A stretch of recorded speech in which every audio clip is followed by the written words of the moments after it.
اعوذ باللہ من الشیطان الرجیم بسم اللہ الرحمن الرحیم ان الذین جاءوا بالافک عصبة منکم لا تحسبوه شرا لکم بل هو خیر لکم لکل امرئ منہم ما اکتسب من الاسم والذی تولی کبرہ منہم لہ عذاب عظیم۔ سورہ نور کی آیت نمبر 11 اور آیت نمبر 12 ہے۔ واقع افک یہاں پر بیان ہوا ہے۔ واقع افک یعنی تہمت لگانے کا واقعہ۔ سیدنا عائشہ صدیقہ رضی اللہ تعالیٰ عنہا پر جو تہمت لگی تھی، تو اس کے بعد یہاں سے آیت نمبر 11 سے لے کے آیت نمبر 20 تک یہ 10 آیات، یعنی ایک پورا رکوع حضرت عائشہ صدیقہ رضی اللہ تعالیٰ عنہا کی شان میں بیان ہوا۔ اور یہ تو اس موقع پر بیان ہوا۔ اس موقع کے بعد اگلی 10 آیات، اگلی 6 آیات، یعنی اگلا پورا رکوع بھی اسی موضوع کے اوپر بیان ہے۔ چنانچہ واقعے کا میں بیان کر چکا ہوں۔ اب ان آیات سے جو چیزیں ہمیں ملتی ہیں، جو چیزیں سمجھ میں آتی ہیں، اس کا ذکر کر دوں۔ ان الذین جاءوا بالافک عصبۃ منکم، یقین رکھنا کہ وہ لوگ جو آپ کے پاس آئے ہیں بہتان کی بات لے کر، جاؤ آپ آئے ہیں بالافک بہتان کے ساتھ، عصبۃ منکم تم سے بہت تھوڑی سی جماعت ہے، یعنی منافقین۔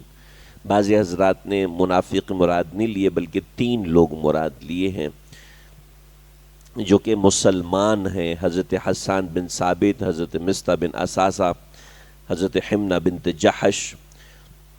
حضرت شیخ الاسلام مفتی تقی عثمانی صاحب دامت برکاتہم نے یہاں پر عصبۃ منکم سے مراد منافقین لیے ہیں کہ منافقین اس وقت مسلمانوں کے اندر چھپے ہوئے تھے، اور یہ بتایا گیا کہ یہ لوگ منافق ہیں۔ چنانچہ فرمایا کہ لا تحسبوہ شرا لکم، اس کو اپنے لیے بری چیز مت سمجھنا۔ چنانچہ مسلمانوں کے اوپر کوئی تکلیف آتی ہے، کوئی پریشانی آتی ہے، تو وہ آگے کے بھلے کے لیے ہوتی ہے۔ اللہ تعالیٰ نے یہاں مسلمانوں کو سمجھایا ہے کہ وہ تمہارے فائدے کے لیے ہے، تمہارے نقصان کے لیے نہیں ہے، بل ہوا خیر لکم، وہ تمہاری بھلے کے لیے، بہتری کے لیے۔ چنانچہ اگر کسی کے ساتھ کوئی برا بھی واقعہ پیش آتا ہے تو سمجھ لے اس واقعے کے درمیان اللہ کی تسلی ہے اس شخص کے لیے کہ اسی میں اس کی بھلائی ہے، اسی میں اس کی خیر ہے کہ وہ تکلیف دیکھ کر آتا ہے تو اس کو خوشی کا پتہ چلتا ہے کہ خوشی کیا ہوتی ہے۔ چنانچہ تعرف الاشیاء بازدادہا، ہر چیز اپنے اپوزٹ کمپوننٹ سے پہچانی جاتی ہے، یعنی ہر چیز اپنے مخالف جنس سے پہچانی جاتی ہے۔ اگر دن ہی دن رہے تو رات کی اہمیت کسی کو نہیں ہوگی، اگر رات ہی رات رہے تو دن کی اہمیت کسی کو نہیں ہوگی۔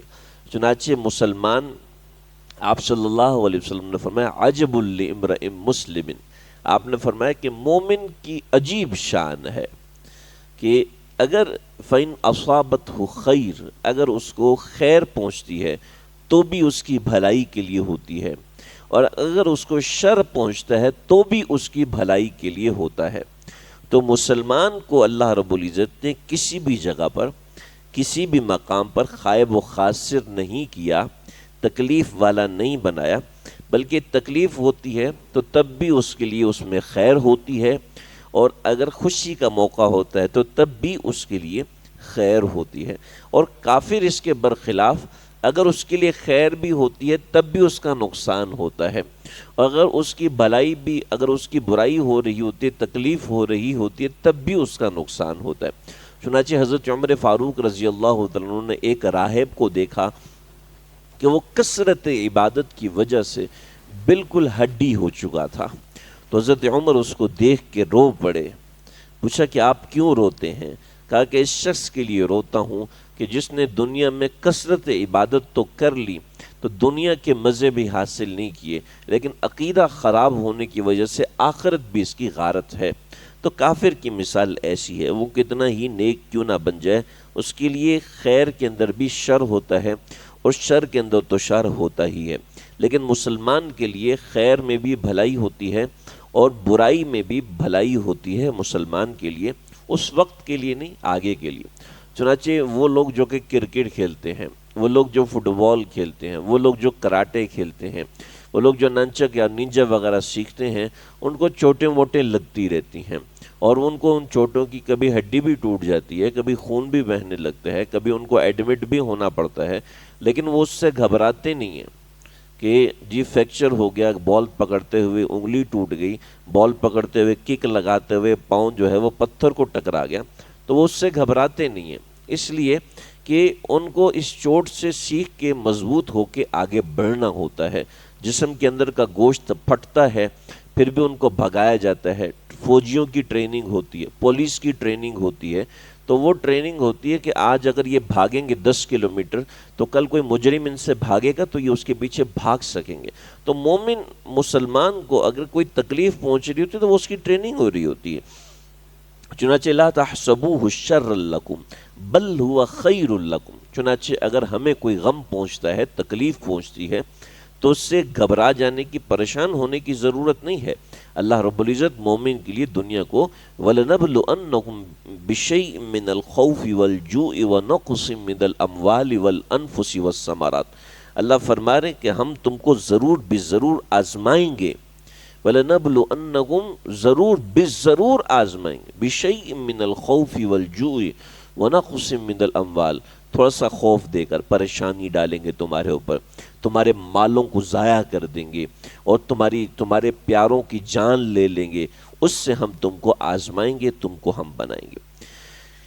لیکن اس کے اندر جس شخص نے برا کام کیا، لِكُلِّ امْرِئٍ مِّنْهُمْ مَا اكْتَسَبَ مِنَ الْإِثْمِ، جو اس تہمت اور بہتان ترازی کا حصہ بنا، اس کو اس کا گناہ ملا ہے، اس کو چاہیے کہ توبہ کرے۔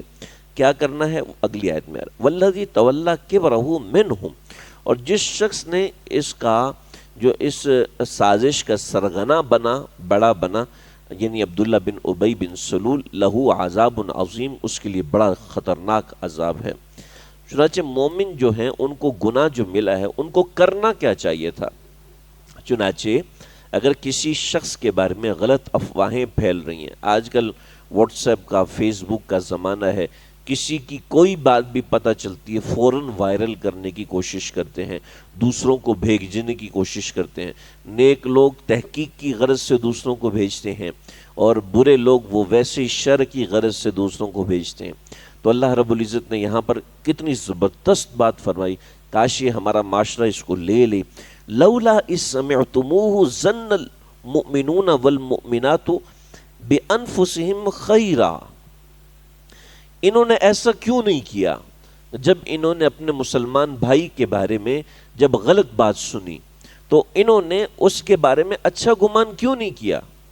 نہیں، جب بھی ہم کسی کے بارے میں کچھ غلط بات سنیں، یا کچھ غلط بات کا مطلب یہ نہیں کہ حقیقت میں غلط بات کا مطلب ہے جو کسی کے کریکٹر کے اوپر انگلی اٹھائی جانے والی بات ہے۔ تو لولا اذ سمعتموہ، تمہیں کیا ہوا کہ جب تم نے کسی کے کریکٹر کے اوپر انگلی اٹھانے والی بات سنی ہے تو تم نے یہ کیوں نہیں کہا کہ مومن سے اچھا گمان رکھنا چاہیے، مومن کے بارے میں اچھی سوچ رکھنی چاہیے، اس کے بارے میں غلط نہیں سوچنا چاہیے۔ اس کے بارے میں بہت سے پہلو نکل سکتے ہیں، اچھے پہلو نکل سکتے ہیں، لیکن ہم صرف ایک غلط پہلو جو ہمیں کوئی پڑھا دیتا ہے، کسی صحافی نے پڑھا دیا، کسی اخبار نویس نے پڑھا دیا، کسی خبر سنانے والے نے ایک پہلو لے کر پڑھا دیا، ہم اسی کے پیچھے چل پڑتے ہیں۔ مومنوں سے اچھا گمان رکھنا چاہیے۔ ابھی ہمارے اکابرین میں سے چند ایک حضرات نے ایک مدرسے سے اختلاف کیا، تو دوسرے مدرسے والے انہوں نے ان کی تحریر کو پکڑ کے چند ایک باتیں کی، تو ہمارے بڑوں میں سے انہوں نے منع کیا، فرمایا کہ آپ نے اگر بڑوں نے ہم سے اختلاف کیا ہے تو ہم ان کی باتوں سے غلط معنی نکالیں گے تو یہ تو بہت ہی غلط بات ہو جائے گی۔ یعنی محض اس بنیاد پر کہ یہ فلاں فرقے سے تعلق رکھتا ہے، محض اس بنیاد پر کہ یہ فلاں پارٹی سے تعلق رکھتا ہے، یہ میری جماعت کا نہیں، یہ دوسری جماعت کا، اس کی بات سے منفی مطلب نکالنا، اس کی بات سے ایسے معنی نکالنا جو اس نے مراد نہیں لیے یا مراد لیے بھی ہیں تو کوئی دوسرا احتمال نکل سکتا ہے، یہ مومنوں کے اندر، مسلمانوں کے اندر ایک بہت بڑی خامی ہے جو اندرونی سطح کو تباہ و برباد کر کے رکھ دیتی ہے۔ تو لولا اس سمعتموہ، جب تم کسی کے بارے میں کوئی ایسی بات سنو جو کسی کی ذات کے اوپر انگلی اٹھانے والی ہو تو تم اس کے بارے میں اچھا سوچا کرو۔ الفاظ اتنے خوبصورت استعمال کی ہیں کہ ظن المؤمنون والمؤمنات بانفسہم خیرا، مطلب کیا ہے؟ اس کا مطلب یہ کہ مومنوں کو اپنی ذات سے اچھا گمان رکھنا چاہیے۔ بھئی بات تو میں نے اس کے بارے میں سنی ہے تو میں اپنے بارے میں اچھا گمان کیوں؟ کیا مطلب ہے اس آیت کا؟ مطلب یہ ہے کہ اپنے آپ کو اس کی جگہ پہ رکھو کہ اگر تم نے یہ غلطی کی ہوتی تو تم کیا چاہتے کہ لوگ تمہارے ساتھ کیا کریں، لوگ تمہارے بارے میں کیا سوچیں۔ یقیناً میں چاہوں گا کہ لوگ میرے بارے میں سوچیں بھی اس شخص نے کچھ صحیح سوچ کے کیا ہوگا، ہمیں غلط نظر آ رہا ہے لیکن یقیناً اس نے کچھ صحیح سوچا ہوگا تب کیا ہے۔ تو میں جب اپنے بارے میں یہ چاہتا ہوں تو میں دوسرے کے بارے میں ایسا کیوں نہیں چاہتا؟ چنانچہ جب کوئی تمہارے سامنے یہ بات ہے تو قالو، تو کہو ھذا افک مبین، یہ کھلی تہمت ہے، یہ کھلا بہتان ہے کسی مسلمان بھائی کے اوپر، یہ جو تم غلط بات کر رہے، اگرچہ وہ اس میں مبتلا ہی کیوں نہ ہو، لیکن مومن کی ذمہ داری پہلے نمبر پر اس بات کا انکار، کاٹا لگانا، نہیں آپ غلط کہہ رہے ہیں، آپ فوراً اس کو منع کریں۔ آپ اس کی دلیل مت تلاش کریں، وہ بندہ تو ہے ہی ایسا، وہ بندہ تو ہے ہی 2 نمبر، اس کی پہلے بھی ایسی اس قسم کی اطلاعات ہمیں ملتی رہی ہیں، نہیں، آپ فوراً اس چیز کا منع کریں۔ دیکھیں قرآن مجید ہر چیز اکاؤنٹیبلٹی کے ساتھ بیان کرتا ہے، لیکن یہاں اللہ نے اکاؤنٹیبلٹی کو چھوڑ دیا، اکاؤنٹیبلٹی کو چھوڑ دیا کہ آپ اس کو کاؤنٹ کریں کہ وہ کیسا بندہ ہے، تحقیق کریں وہ کس نوعیت کا آدمی ہے، نہیں جی، آپ فوراً کہیں کہ نہیں وہ ایسا نہیں ہو سکتا، وہ ایسا نہیں ہو سکتا، آپ فوراً کہہ دیں اگرچہ وہ ایسا ہے۔ چنانچہ کیوں کہ اپنے آپ کو اس کی جگہ پہ رکھو چاہے وہ کتنا ہی گندا انسان ہے۔ یہ معاشرتی وحدت اسلام نے ہمیں سکھائی ہے کہ آپ نے دوسرے مسلمان بھائیوں کے بارے میں اچھا سوچو۔ اچھا سوچنے والا معاشرہ ہمیشہ کامیاب ہوتا ہے، جو معاشرہ نیگیٹو سوچتا ہے وہ ہمیشہ تخریب کاری کا شکار ہوتا ہے۔ اللہ تعالیٰ مجھے آپ کو ہم سب کو سمجھنے کی توفیق عطا فرمائے۔